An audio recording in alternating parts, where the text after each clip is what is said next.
Note: the following video depicts a specific configuration of the notebook. The same removal and replacement procedures apply to all configurations of the notebook. Note: the display bezel can be removed without first detaching the display panel assembly from the base enclosure. Removal: carefully pry up the inside edges of the display bezel from the top, sides, and bottom to disengage it from the display enclosure. Important: the lower edge of the display bezel is held in place with adhesive. Take care when removing this section of the display bezel.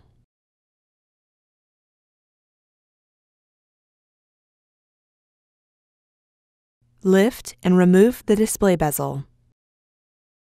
Replacement: place the display bezel into position on the display enclosure.